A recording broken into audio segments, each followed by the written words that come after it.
Hello everyone, welcome to my channel. For those of you that don't know me, I'm Lauren-Jane, I'm the surgical doctor. If you don't subscribe already, please subscribe, give the video a like or a comment, and I will be eternally grateful.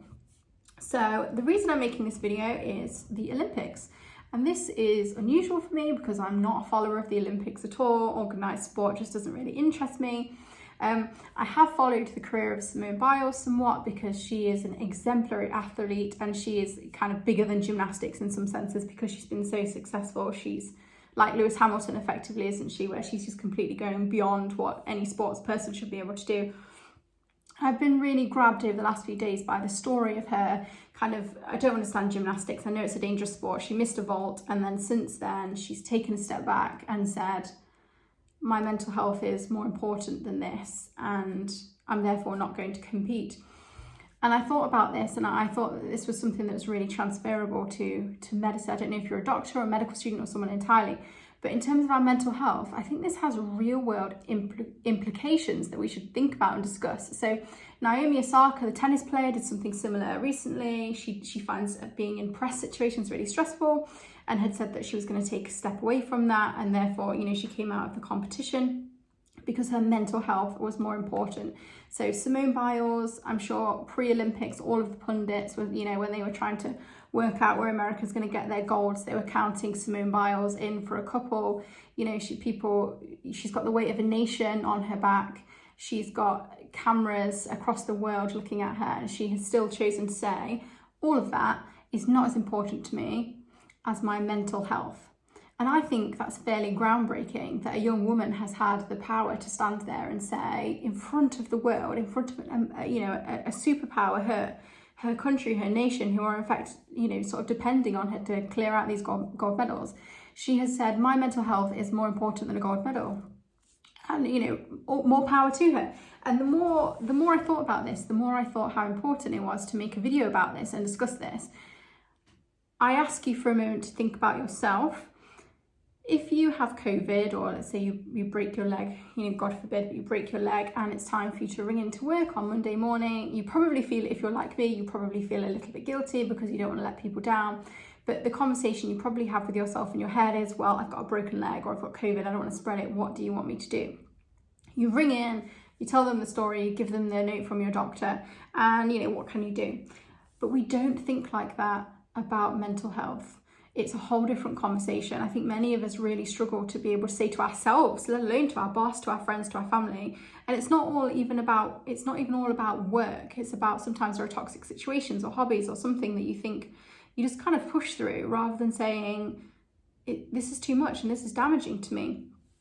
And I think the thing that we need to think about Simone Biles is what you hope is, because she's intervened early, she's been reflective, she's had a conversation with herself, she knows immediately that she's in a position where she can't push herself too far. You hope that if she takes a step back now, that she comes back for the next Olympics and she's well and able to continue, rather than pushing herself and then coming out at the end of this Olympics and saying, I'm never doing this sport again, I'm really unwell and I hate it. And I think sometimes with us, the reason that we get to a point of depression or burnout or any of these things is because we're not able to have honest conversations with ourselves or the people around us about how much we're taking on, what the burden is that we are under, because there's such a stigma around that, isn't there?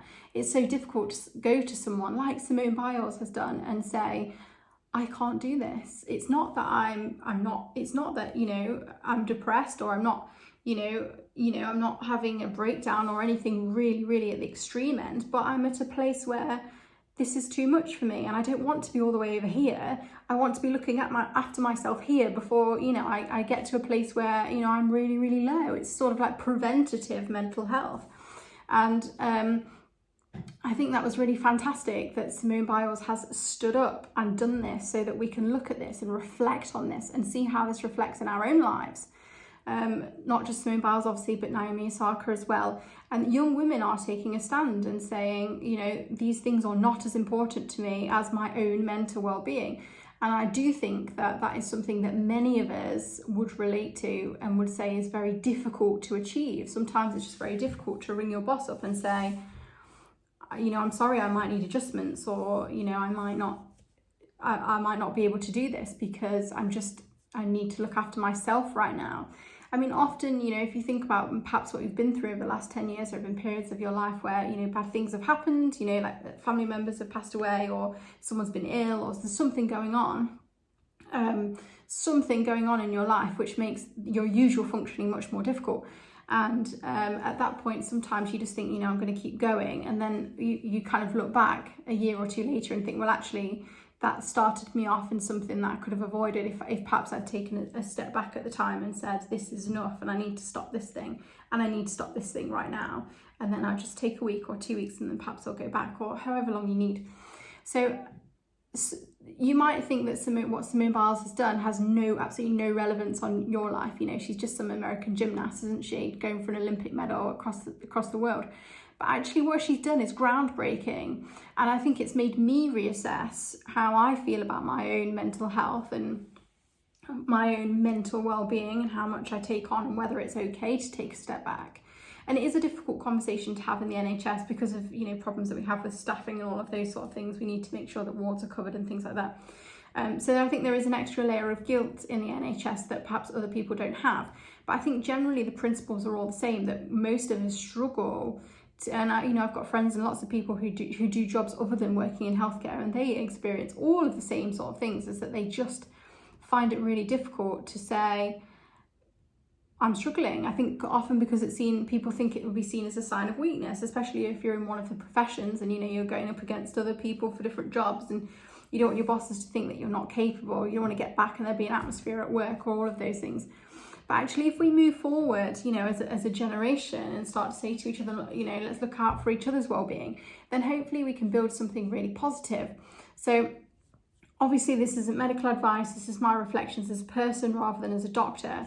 If you are having any kind of, you know, symptoms of depression, obviously there are things like Samaritans, and you can call 999 or see your GP or any of those things. But in terms of sort of managing your well-being, I think it's definitely worth reading the story of Simone Biles and reflecting on that. Let me know what you think in the comments. I'm really interested to see, do you agree? Were you aware of these stories? Have you been affected by them? Please let me know what you think, and have a lovely day.